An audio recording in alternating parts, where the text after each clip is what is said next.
So hey guys, how you doing? My name is Rishabh and you're watching Mobizium. So Xiaomi had launched the Redmi 5 last week and we have had the device for quite some time now. So since the device comes with the Snapdragon 450, I decided to do some gaming performance and benchmark results on this one.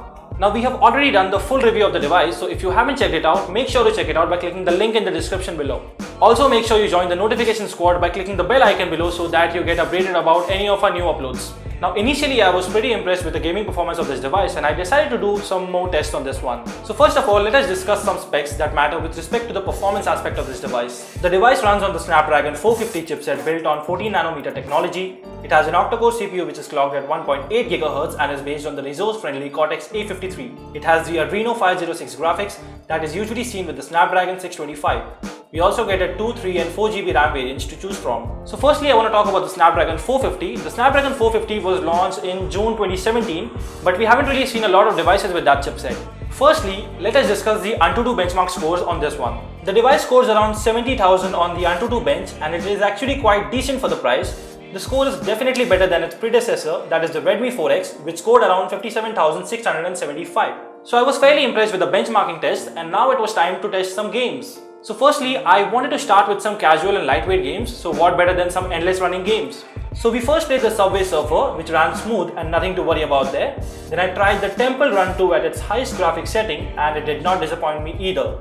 I think the gyroscope sensor was very sensitive and I could see it instantly. Next I wanted to test some action games, so we firstly started off with Unkilled. So I started playing Unkilled at the high graphics settings and this is one of the finest experiences I've had with that game on any device.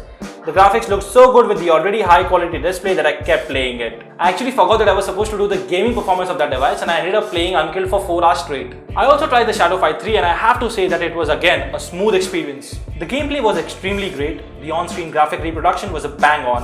The only problem I faced was the load times when navigating in the menu section. But I guess that is the case with Shadow Fight 3 on every device.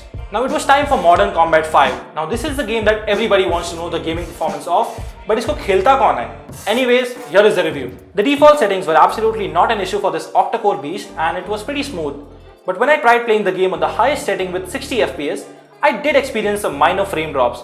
But I would say that it did not take away the full-on gaming experience at any point. And now we finally have the Asphalt 8 Airborne that we directly tried playing on the highest graphic settings. The graphic quality was extremely sharp and the whole gameplay was lag-free. The on-screen graphic reproduction did a great job since the display is already so good. Now I know I'm constantly talking about the display, but believe me when I say this that this is the kind of display you want when you're playing games.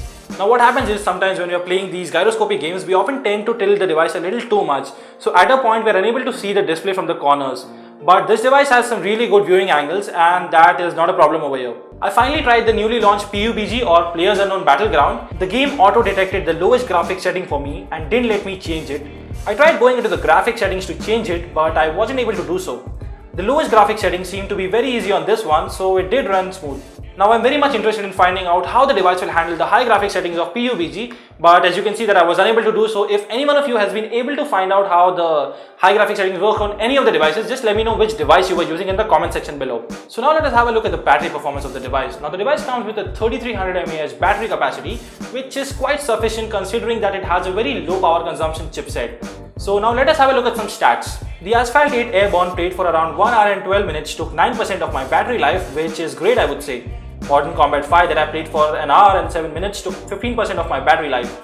Unkilled gave me a great battery performance as it took just 3% of my battery and gave a gameplay of 30 minutes. Now you will have absolutely no problem in getting up to 9 hours of screen on time from that 3300 mAh battery, which means that you could very well pull over a day full of charge, so you do not have to carry a charger if you're out for a day. Also, I just want to point out that the sound performance of the device is extremely great. The audio quality that you get from the headphone jack is also really good, and the device has speakers that are actually a little louder.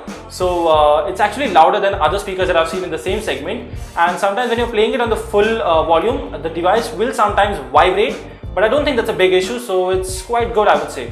To sum up everything, the device offers a great gaming performance, an above average battery performance, an extraordinary display and an excellent sound quality. But if you have seen the review of the device, you already know that the device offers a really bad camera performance and that is why we have suggested you to not buy it. So you know what we'll do?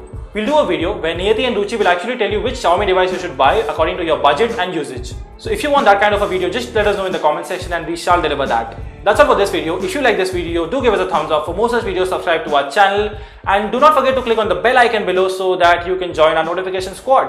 And if you have any queries or suggestions, do let us know in the comment section and I'll be there for you.